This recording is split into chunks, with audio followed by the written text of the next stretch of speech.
자, 캔코와 에어로스페이스 보도록 하겠습니다. 일단 이 19일 날에 어떤 일이 있었냐면은 이 스페이스X의 스타쉽 이게 발사 실패됐죠? 이번에 두 번째 실패인데 그렇다고 해서 뭐 엄청나게 많이 빠지고 있는 상황은 아니고 제가 이전에 말씀드렸던 대로 이 발사의 결과보다는 지금 흐름은 단기적인 이슈아웃의 흐름으로 볼 수 있겠습니다. 결국에 이제 일요일이 아니라 금요일이죠. 저번 주 금요일 날 발사를 하기로 했었는데 부품 교체 사유로 주말로 미루더니 결국에는 발사 실패를 한 모습입니다. 이런 부분이 조금 어떻게 보면은 실망 매물을 더 부추긴 걸로 볼 수도 있겠고요. 하지만 진짜 이전에 제 영상을 보셨다라고 한다면은 이 발사의 결과, 이 스페이스 스타쉽의 결과 어떻게 되든 뭐 잘 되든 안 되든 상관없을 거라고 말씀드렸었어요. 발사 이후에 단기적으로 이제 이슈아웃이 되면서 하방 압력을 보일 거라고 말씀드렸었고 실제로 그런 식으로 흘러가고 있었습니다. 만약에 이게 성공했다고 하더라도 이제 살짝 뚫은 다음에 그대로 또 차익 실현 압력을 보였을 겁니다. 하지만 그러면은 이 친구는 옛날부터 이렇게 3월 달부터 빠지기만 하는 종목인데 그대로 이제 하락 추세를 유지를 하냐? 이건 또 아니에요. 여러 가지 이유가 있기는 한데 일단 이 캔코와 에어로스페이스는 이 우주 발사체 특수 소재를 납품을 하는 기업인데 그 납품하는 기업이 스페이스X랑 나사 이 두 군데에다가 직접적으로 납품을 하는 그런 기업이에요. 그래서 어쩔 수 없이 이 우주항공 테마 계 중에 이 스페이스X와 굉장히 밀접한 주가상의 관련이 있어요. 근데 이 우주항공 섹터 그리고 특히나 이제 스페이스X 같은 경우 이제 곧 좀 추세적인 상승세를 만들어낼 만한 상황이 됐거든요. 왜 그러냐고 하면은 이 스페이스X가 얼마 전에 손익분기점을 넘겼어요. 원래 이 우주항공 섹터라는 게 돈 먹는 하마이고 주가를 단순히 이제 기대심리 이런 걸로 올리는 종목인데 이 손익분기점을 넘었다라고 하는 거는 이제 정말 주가 자체의 안정성이 있다라는 거고 마치 엔비디아가 AI와 반도체를 이끌듯이 그리고 테슬라가 2차 전지를 이 글로벌 2차 전지 시장, 글로벌 AI 반도체 이런 친구들을 이런 대형주들이 이끌듯이 스페이스X가 우주항공 섹터를 글로벌적으로 좀 끌어줄 수 있는 그런 조건이 만들어지고 있어요. 그러니까 추세적인 반전이 일어난다라는 거죠. 이런 낙폭에 대한. 그리고 제가 말씀드렸던 대로 이 우주항공 이 섹터는 지금 당장은 대장 섹터는 아니죠. 근데 내년 1분기, 내년 초 이때 조금 일정들을 좀 주목을 해봐야 됩니다. 좀 묵직한 애들이 많이 있거든요. 우선적으로 우주항공청 특별법 국회 본회의 처리가 있고요. 이 스타링크의 국내 서비스 그리고 원웹의 국내 서비스. 그러니까 하나하나 다 이제 이런 급등이라든지 추세적인 상승을 만들어낼 수 있는 그런 재료들입니다. 스타링크가 아니라 스페이스X마저도 손익분기점을 넘겼으니까요. 이제는 이제 바닥권에서 상대적으로 튀어오를 수 있는 그런 종목이 될 수 있을 거라고 봅니다. 그래서 차라리 발사체가 실패를 한 게 괜찮았던 게 만약에 성공을 했어요. 그러면 이제 스페이스X 따라서 엄청 올라가겠구나 하면서 추격 매수를 마구 했었을 텐데 다행히 실패를 했기 때문에 큰 피해를 보지 않았을 거라고 보고 있어요. 왜냐면 오늘 시장이 에코프로 머터리얼이라든지 아니면은 한동훈 장관 관련주 여기서 좀 수급을 많이 가져가는 그런 장이었기 때문에 성공한다고 해도 이제 잠깐 약간의 시세 분출 이후에 그대로 주르륵 다 빠졌을 거예요. 차라리 실패한 게 많은 사람들을 따져봤을 때 괜찮은 흐름이었다. 어쨌거나 이제 단기적으로 실패라는 거는 발사 실패라는 건 악재가 맞기 때문에 이 바닥 구간을 가늠을 해 보아야 됩니다. 일단은 보수적으로 생각을 했을 때 그냥 여기서 낙폭이 멈출 만한 그런 가능성도 있고요. 아니면은 21선 상 그것도 아니라면은 11만 원 부근에서 유사하게 쌍바닥을 형성한 뒤에 이제 다음 재료 제가 아까 말씀드렸었던 이 우주항공청 특별법 뭐 이런 부분이 튀어나올 때까지 저가 부근에서 최대한 매집을 해주는 게 주가상으로 이득을 볼 수 있는 그런 방법일 겁니다. 그래서 기억을 하셔야 될 게 만약에 내가 물려있다라고 하면은 결국에 추세적인 반전을 이끌어낼 거니까요. 만약에 빠르게 손절을 못했다라고 하면은 추가 대응 지점을 1차적으로는 이 11,000원 부근에서 잡아주시는 게 좋을 것 같아요. 자, 어쨌거나 지금은 시장은 이제 오르는 그런 상황이기 때문에 뭔가 이렇게 바닥권에서 이제 한 눌리는 타이밍에 있는 종목 말고 올라가는 종목을 원한다 라고 하시는 분들도 이 화면 상단 위에 보이시는 저 번호로 숫자 5 보내주시면은 제가 출연후 개별 이슈 괜찮은 그리고 자리도 괜찮은 종목들 보내드리고 금전 요구 같은 거 절대 없으니까요. 편하게 신청 주시길 바라겠습니다. 기억하세요. 숫자 5만 보내주시면 됩니다. 자, 아침에 시간이 없으신 분들을 위해 장 전에 당일 부각 모멘텀 그리고 시세, 분출 종목 매일 아침에 구독자분들께 보내드리고 있습니다. 자, 쓰잘데기 없는 이 정크, 가짜 정보들 다 필터링 거친 뒤에 정제된 정보들이고요. 당일 부각 이슈들로만 정리해서 보내드립니다. 자, 시장에는 한 가지 진리가 있어요. 아무리 초특급 악재가 터져도 막 해가 서쪽에서 뜬다고 하더라도 이 아침에 시장이 개장을 했을 때 반드시 튀어오르는 종목은 항상 존재해요.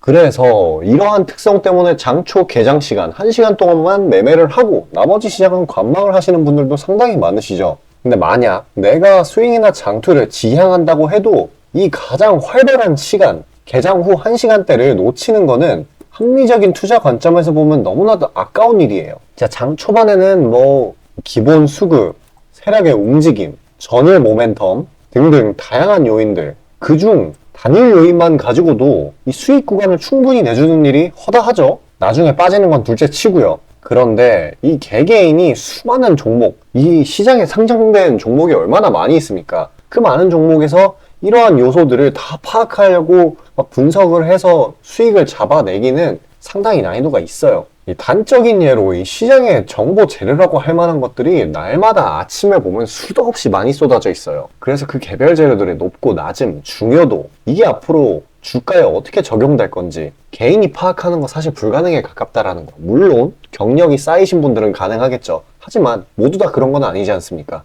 혼자 분석을 하려 한다면 본업이 있어가지고 시간이 부족할 수 있고, 앞서 말씀드린 것처럼 이 시장 경험 분석이 부족해서 그로 인해 재료 해석에 대한 미숙도 있을 수 있고, 아무튼 이 황금 같은 시간에 안 그래도 변수를 줄여야 될 시간에 자잘한 변수가 오히려 추가가 된다는 거. 자, 제가 왜 이런 말을 이렇게 장황하게 하느냐? 제가 다 제공하겠다는 거예요. 저랑 제 팀이 날마다 추린 당일 모멘텀 그리고 당일에 부각될 만한 알짜 정보들을요, 당연히 가짜 찌라시 같은 건 알아서 걸러드리겠죠. 요즘 같은 정보 과잉 시대인 만큼 제대로 걸러야 하잖아요. 승률이야 말할 것도 없습니다. 만약에 적중률이 낮다라고 한다면은 이 많은 분들이 계속해서 정보 받아보고 있지 않을 테니까요. 비중, 진입가, 손절가 다 제시해서 안내드리고요. 정말 중요한 손절가까지 매번 철저하게 다 챙기고 있습니다. 처음부터 끝까지 이런 식으로 다 떠먹여드린다는 거. 자, 그리고 정말 중요한 얘기인데 이 시장에 100%라는 건 없어요. 그래서 날마다 수익이 난다라는 거는 정말 말도 안 되는 일이죠. 저도 100% 장담 못 드립니다. 하지만 팩트를 말씀드리면은 저는 매번 분석을 통해서 진짜 머리가 갈릴 정도로 분석을 해서 분명히 높은 수익률로 시장에서 살아남아오고 있어요. 손절, 비중 관리 철저히 해가면서요. 포트폴리오 전체 수익률을 우상향시키고 있단 말입니다. 그래서 이렇게 말씀드릴 수가 있어요. 저를 꾸준히만 따라오신다면은 여태 해오셨던 것과는 전혀 다른 돈의 흐름, 그게 뭔지 맛보여 드리겠습니다. 자, 이 주식시장에서 돈을 어떻게 벌어가는 건지 알게 해드리겠다고. 신청 방법 어려운 거 없어요. 지금 화면 상단에 나오는 제 번호로 문자 남겨주시면 한 분 한 분씩 다 안내드릴 거예요. 그래서 내가 만약에 종목만 원한다고 하면은 종목만 받아보시면 되는 거고, 주식 관련 질문, 당일 시장 리포트 이런 거 다 가능합니다. 다 제공해드려요. 당연히 무료고요. 금전 요구 일체 없습니다. 저는 그냥 정보랑 종목만 제공해드리는 거니까요. 다시 한번 강조드리지만 화면 위 제 개인 번호로 연락 주시면 되겠습니다.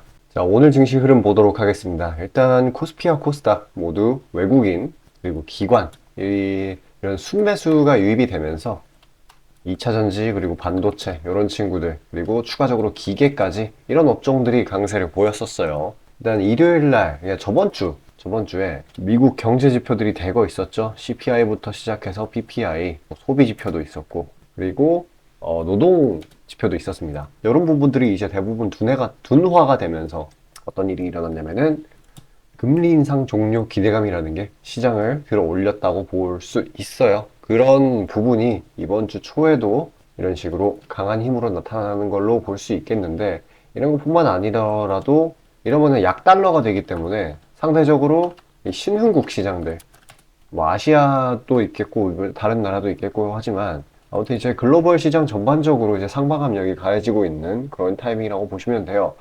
좀 더 자세하게 어떤 식으로 흘러갔냐 하면은 일단 뭐 장 초반부터 그대로 쭈르륵 올리다가 마지막 타이밍쯤에 이런 식으로 차익 실현이 나왔어요.